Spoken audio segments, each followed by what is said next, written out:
धरपुर गांव में ज्ञानचंद्र और सुरेश नाम के दो मित्र रहते थे। उनमें अच्छी मित्रता थी। ज्ञानचंद्र को सभी गांव वाले ज्ञानू कहकर बुलाते थे। वो बहुत ही उदार और दूसरों की भलाई करने वाला व्यक्ति था, लेकिन सुरेश उतना ही कठोर और लालची व्यक्ति था।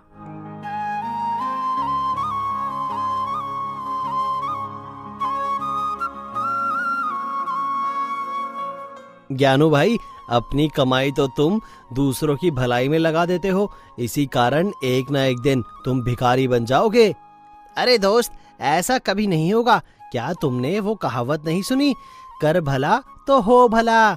ऐसी कहावतें तो बस कहने में ही अच्छी लगती है। अरे भाई, जब मैंने किसी के साथ कभी बुरा नहीं किया तो मेरे साथ बुरा क्यों होगा?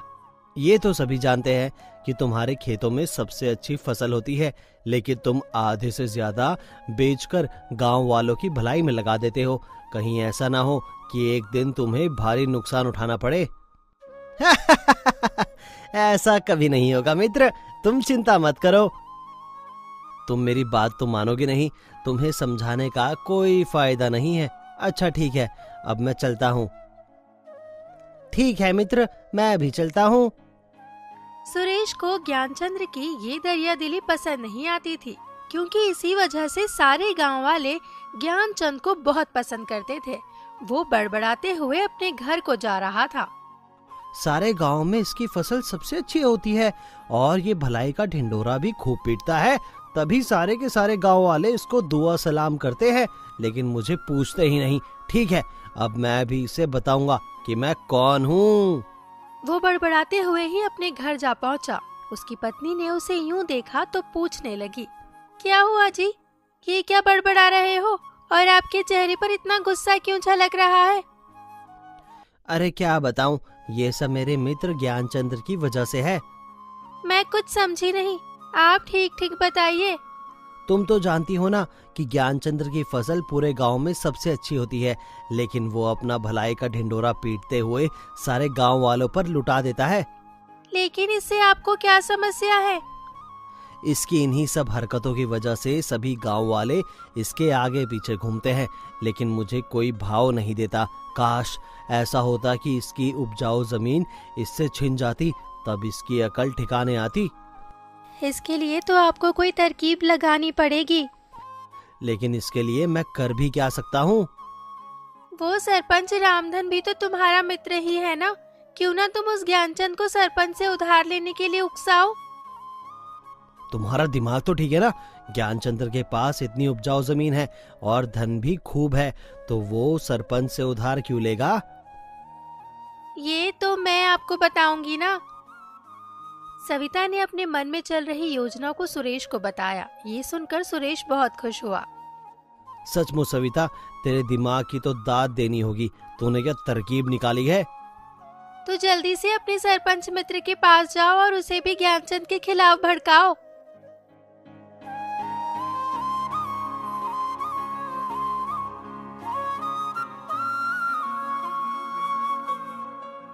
सविता की बात मानकर सुरेश सरपंच रामधन के पास जा पहुंचा। राम राम सरपंच जी। कहो सुरेश, कैसे हो? मैं तो ठीक हूँ, लेकिन कुछ समय बाद तुम्हारी हालत खराब होने वाली है। ऐसा क्या हो गया जो मेरी हालत खराब हो जाएगी? देखो, गांव में सबसे ज्यादा जमीन तो तुम्हारे पास है, लेकिन फसल सबसे ज्यादा मेरे मित्र ज्ञानचंद्र के खेतों में उगती है। तुम उसकी भी जमीन अपने नाम क्यों नहीं करवा लेते? अरे भाई, अपने नाम ऐसे थोड़ी ना हो जाती है जमीन, उसके लिए बहुत सारा षड्यंत्र करना पड़ता है, और वो तो तुम्हारा दोस्त है ना, फिर मैं उसकी जमीन पर कब्जा कैसे कर लूं?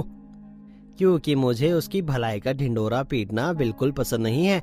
मेरे पास एक योजना है जिससे तुम उसकी जमीन पर आसानी से कब्जा कर सकते हो। मैं तो कब से उसकी जमीन पर कब्जा करने का सोच रहा हूँ। तुम जल्दी से अपनी योजना बताओ। तुम अपने किसी खास नौकर को, जिसे जानू ने कभी ना देखा हो, उसे उसके घर बहुत ज्यादा उधार पैसे मांगने के लिए क्यों नहीं भेज देते?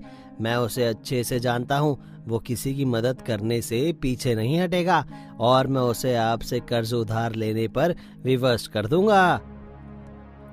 तुम्हारा दिमाग तो ठीक है ना, ज्ञानचंद के पास बहुत धन है, वो भला मुझसे उधार क्यों मांगेगा? आप किसी बेचारे दिखने वाले नौकर को अधिक धन मांगने को कहो, बाकी मैं देख लूंगा। अच्छा ठीक है, मैं कल ज्ञानचंद के घर पर ही रहूंगा। अगली सुबह सुरेश ज्ञानचंद के घर जा पहुंचा। थोड़ी ही देर में एक बूढ़ा व्यक्ति भी ज्ञानचंद के पास जा पहुंचा और रोते हुए कहने लगा, बेटा, मेरी मदद करो, मैं असहाय हूँ। कहो बाबा जी, क्या समस्या है? मैं किस प्रकार से आपकी मदद कर सकता हूँ? क्या बताऊं बेटा, 2 दिन बाद मेरी बेटी की शादी है और लड़के वाले दहेज मांग रहे हैं। अगर मैंने उन्हें दहेज नहीं दिया तो वो बारात नहीं लाएंगे। मेरी मदद करो बेटा। अरे बाबा, तो आप महाराज के पास अपनी अर्जी लेकर क्यों नहीं जाते? गया था बेटा, लेकिन महाराज हम जैसे छोटे लोगों की कहाँ सुनते हैं। हम तो बस तुम्हारे जैसे भले मनुष्य का ही भरोसा है। अच्छा ठीक है, आप बताइए आपको कितने धन की आवश्यकता है? अगर तुम 80,000 दे दो तो मैं इतने में ही काम चला लूंगा। इतनी ज्यादा रकम तो मैं नहीं दे सकता, मेरी तो अभी फसल भी नहीं कटी है। इतने धन की व्यवस्था कैसे करूं? अरे मित्र ज्ञानचंद्र, तुम परेशान क्यों हो रहे हो? अपने गांव के सरपंच मेरे अच्छे मित्र हैं, तुम उनसे कर्ज ले लो और जब तुम्हारी फसल कटेगी तो उन्हें लौटा देना। लेकिन इतनी रकम बहुत है, मैं लौटा कैसे पाऊंगा?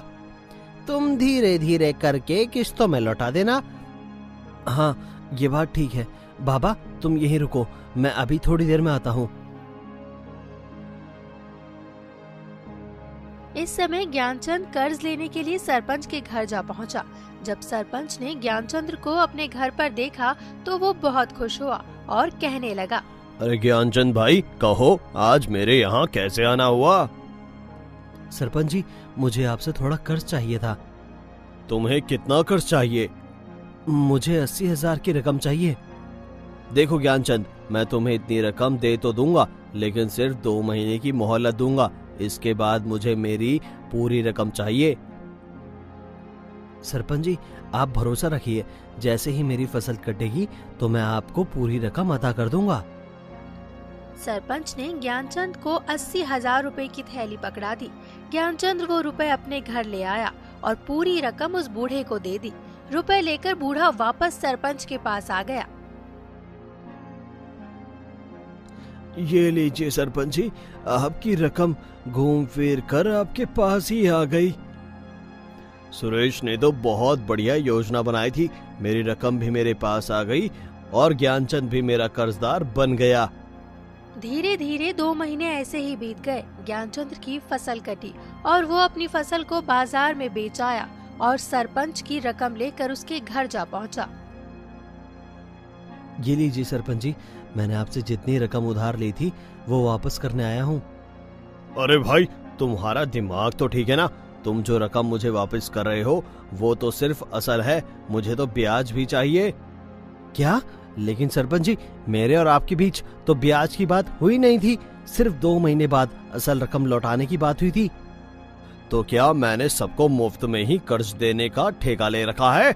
मुझे तो मेरी रकम ब्याज सहित ही वापस चाहिए। अच्छा ठीक है, तो बताइए आपका कितना ब्याज बना? मैं सबसे कर्ज के 3 गुना ब्याज लेता हूँ, तुमसे भी उतना ही लूंगा। इतना अधिक ब्याज? ये तो अन्याय है। इतना ब्याज तो मैं अपने खेतों को बेचकर भी नहीं चुका सकता। तुम अच्छे से समझ लो ज्ञानचंद, तुम्हारे खेत अब मेरे होंगे जब तक तुम सूद समेत मेरा कर्ज वापस नहीं कर देते। चलो अब निकल जाओ यहाँ से। ये अन्याय है सरपंच जी, मैं इसकी शिकायत महाराज से करूंगा। अगले दिन ज्ञानचंद्र अपने नगर के राजा शीलाजीत के पास पहुंचा और राजा को सारी बात बताते हुए बोला, महाराज की जय हो। महाराज, मेरे साथ बहुत नाइंसाफी हुई है, कृपया मेरी सहायता कीजिए। तुम्हारी बात सुनकर तो मुझे भी लग रहा है तुम्हारे साथ बहुत नाइंसाफी हुई है, लेकिन मैं तुम्हारे मित्र सुरेश और सरपंच को भी महल में बुलाऊंगा। आप बुला लीजिए महाराज, मुझे कोई समस्या नहीं है। सैनिकों, तुरंत जाओ और ज्ञानचंद के मित्र सुरेश और उस गांव के सरपंच को तुरंत महल बुलाकर लाओ। महाराज का आदेश पाते ही सैनिक तुरंत ज्ञानचंद के गांव जा पहुंचा और दोनों को बुलाकर वापस महल आ गया। सरपंच जी, आपके बारे में ज्ञानचंद ने बताया है कि आपने अपनी मर्जी से भारी ब्याज लगाकर ज्ञानचंद के खेतों को हड़प लिया है। अरे महाराज, ये तो मेरे ऊपर झूठा आरोप है। असल में ब्याज की बात करने के बाद ही मैंने इसे रकम दी थी। अगर आपको मुझ पर विश्वास नहीं है तो ज्ञानचंद के मित्र सुरेश से ही पूछ लीजिए। कहो सुरेश, क्या सरपंच जी सही कह रहे हैं? जी महाराज, सरपंच जी बिल्कुल ठीक कह रहे हैं। ये तुम क्या कह रहे हो सुरेश? हाँ, मैं बिल्कुल ठीक कह रहा हूँ। मैं भी तुम्हारे झूठे दिखावे से परेशान हो गया हूँ। भला मैं झूठ क्यों बोलूंगा? तुम्हारे कहने का क्या मतलब है सुरेश?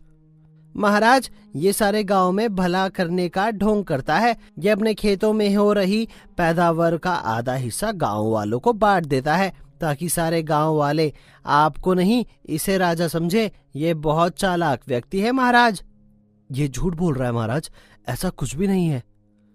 तो क्या ये भी झूठ है कि तुम अपनी कमाई का आधा हिस्सा गांव वालों को दान कर देते हो?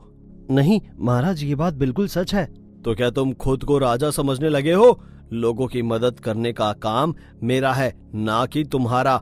मैं इसमें तुम्हारी कोई सहायता नहीं कर सकता। अगर तुम अपनी रकम इस तरह लुटाने के बजाय खुद के काम में प्रयोग करते तो तुम सरपंच के कर्ज को सूद समेत लौटा देते। महाराज, मैं जानता हूँ कि ज्ञानचंद्र के पास कुछ नहीं है, लेकिन ये मेरे गांव का है, इसीलिए मैं इसकी थोड़ी मदद कर सकता हूँ। मैं अपनी जमीन का छोटा सा टुकड़ा ज्ञानचंद को खेती करने के लिए दे सकता हूँ। तुम इसे अपनी मर्जी से जो देना चाहते हो दे सकते हो, मुझे कोई समस्या नहीं है। कहीं तुम उस जमीन के हिस्से के बारे में तो नहीं बात कर रहे जो बिल्कुल बंजर है? हाँ, तुमने ठीक पहचाना। आखिर खेत तो खेत होता है, भले ही वो क्यों ना बंजर ही हो। इससे ज्यादा मैं कुछ नहीं कर सकता। आज से ज्ञानचंद्र का खेत सरपंच का हुआ और सरपंच जो खेत ज्ञानचंद को देना चाहते हैं वो ज्ञानचंद का हुआ। ये मेरा आदेश है। ज्ञानचंद निराश मन से अपने घर लौट आया। वो बहुत दुखी था, लेकिन सरपंच और सुरेश बहुत खुश थे। अब ज्ञानचंद्र अपने घर लौटा तो उसे निराश देखकर उसकी पत्नी विमला ने कहा, मैंने तो पहले ही कहा था कि सभी बड़े लोग एक जैसे होते हैं, कोई भला करने वालों की नहीं सुनता।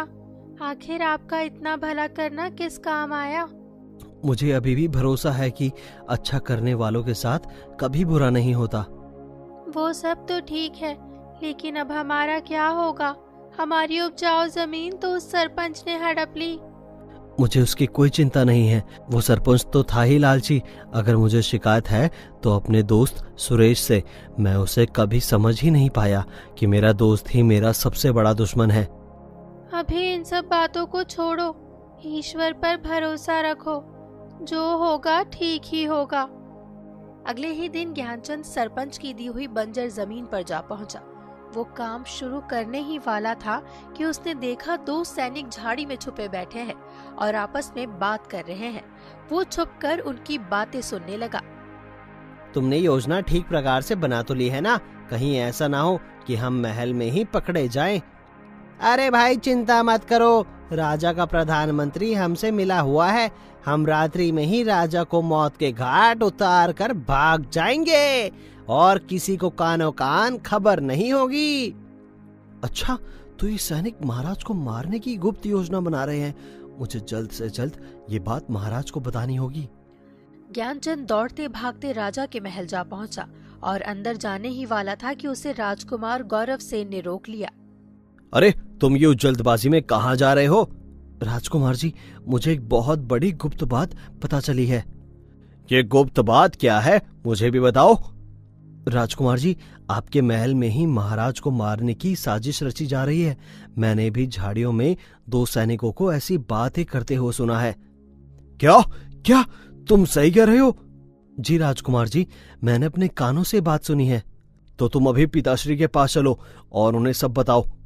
नहीं नहीं राजकुमार जी, ये बात आप स्वयं ही महाराज को बताएं।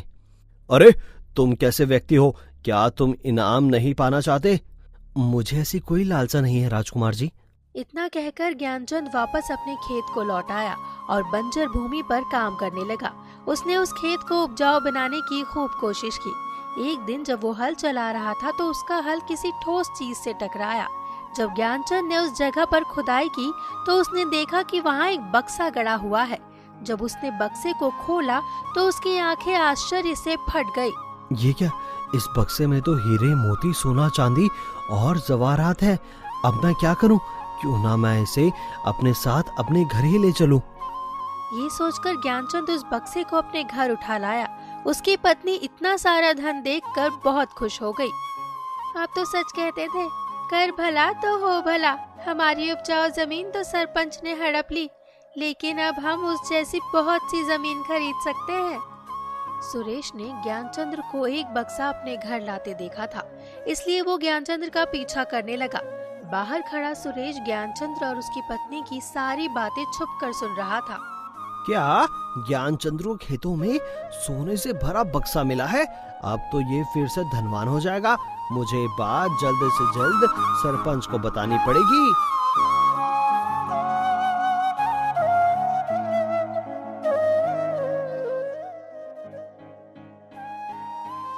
उसी वक्त सुरेश तुरंत ही सरपंच के घर जा पहुंचा और कहने लगा, अरे सरपंच भाई, तुमने जो बड़ी बड़ी बातें कर वो बंजर जमीन ज्ञानचंद को दी थी, उसी बंजर जमीन से उसे सोने से भरा संदूक मिला है, जिस पर सिर्फ तुम्हारा अधिकार है। क्या बात कर रहे हो तुम? अगर ये बात सच है तो मैं वो संदूक ज्ञानचंद्र से वापस ले लूंगा। थोड़ी ही देर बाद सरपंच और सुरेश ज्ञानचंद्र के घर जा पहुंचे और उसे धमकाते हुए कहने लगे, मुझे उस सोने से भरा संदूक दे दो ज्ञानचंद्र, जो मेरे खेत से निकाला है। बकवास मत करो, तुमने उस जमीन महाराज के सामने खुद ही मुझे दी थी। अब उस जमीन पर तुम्हारा कोई अधिकार नहीं। उस पर सोने निकले चाहे मिट्टी, उस पर सिर्फ और सिर्फ मेरा ही अधिकार है। सरपंच को जब कोई चारा नहीं दिखा तो वो दोनों महाराज के पास जा पहुंचे और कहने लगे, महाराज की जय हो। अब तुम्हें क्या समस्या हो गई सरपंच जी? महाराज, जो ज्ञानचंद ने अपनी उपजाऊ जमीन मेरे नाम कर दी थी, उसमें से एक सोने से भरा संदूक निकला है, जिसे ज्ञानचंद ने अपने कब्जे में ले लिया है। महाराज, कृपया करके मेरी संपत्ति मुझे वापस करवा दीजिए। सैनिकों, ज्ञानचंद को तुरंत दरबार में पेश किया जाए। सैनिक ज्ञानचंद्र को तुरंत ही महल बुला लाए। महाराज, सरपंच जी झूठ बोल रहे हैं। संदूक इनके बंजर खेत से निकला है, जो इन्होंने मेरे नाम कर दी थी। महाराज, ज्ञानचंद्र झूठ बोल रहा है। ये मेरे बचपन का मित्र है और मैं इसे बचपन से जानता हूँ। अब मुझे समझ आया कि ये लोगों की भलाई कैसे करता था, क्योंकि ये एक चोर व्यक्ति भी है। उन सभी में बहस हो रही थी कि तब तक राजकुमार दरबार आ पहुँचे और ज्ञानचंद्र को देखकर महाराज से कहा, अरे पिताश्री, ये तो वही व्यक्ति है जिन्होंने आपकी जान बचाई थी। तुम क्या कहना चाहते हो? ठीक ठीक बताओ। पिताश्री, कल दूसरे राज्य की गुप्तचर पकड़े गए हैं, जो आपका वध करने वाले थे। ये सूचना इसी व्यक्ति ने ही मुझे दी थी, और वो धोखेबाज व्यक्ति कोई और नहीं, हमारा प्रधानमंत्री ही है। ये सूचना भी मुझे इसी व्यक्ति ने दी थी। तो ये सूचना इसने स्वयं मुझे क्यों नहीं दी? मैंने इससे कहा था कि ये बात वो स्वयं महाराज को बताए, वो तुम्हें इनाम भी देंगे, परंतु इसने मना कर दिया। तुम ही बताओ ज्ञानचंद, जब तुम्हें इतनी जरूरी सूचना मिली थी तो तुमने मुझे क्यों नहीं बताया? इसके बदले तुम्हें ढेर सारा धन भी मिलता। महाराज, मेरे पिताजी ने मुझे एक बात सिखाई थी, कर भला तो हो भला। आपकी जान बचाना तो हमारा धर्म है। इस व्यक्ति की सच्चाई मुझे अब पता चली है, लेकिन दुख इस बात का है कि मैंने इसके साथ बहुत गलत किया। तुम दोनों अपनी सच्चाई ठीक तरीके से बता दो, नहीं तो तुम्हारी गर्दन धड़ से अलग करवा दी जाएगी। सरपंच और सुरेश बहुत घबरा गए। उन्होंने सच्चाई बताने में ही अपनी भलाई समझी। महाराज, हमें क्षमा कर दीजिए, हम सब ने झूठ बोला था। ध्यानचंद ठीक ही कह रहा है। सैनिकों, इन दोनों को ले जाकर तहखाने में डाल दो। महाराज, मेरी आपसे विनती है कि इन दोनों को छोड़ दीजिए। अरे कैसे इंसान हो तुम? इन दोनों ने तुम्हें धोखा दिया और तुम इन्हें बचाना चाहते हो? महाराज, मैं फिर से कहना चाहता हूँ, कर भला तो हो भला। इन दोनों ने मेरे साथ बुरा करना चाहा तो उनके साथ बुरा हुआ, और मैंने सबका भला चाहा तो मेरे साथ भला हुआ। हाँ ध्यानचंद, तुम बिल्कुल ठीक कह रहे हो, लेकिन फिर भी मैं इन दोनों को माफ नहीं कर सकता, क्योंकि मुझे यकीन है कि इन्हें अगर दंड नहीं दिया तो ये फिर से तुम्हारे साथ बुरा करेंगे। मैं आदेश देता हूँ कि तुम्हारा उपजाऊ खेत तुम्हें लौटा दिया जाएगा। साथ ही में ये भी आदेश देता हूँ कि सरपंच से इनका पद छीन लिया जाएगा और सुरेश को 5 वर्ष के लिए गांव निकाला देता हूँ।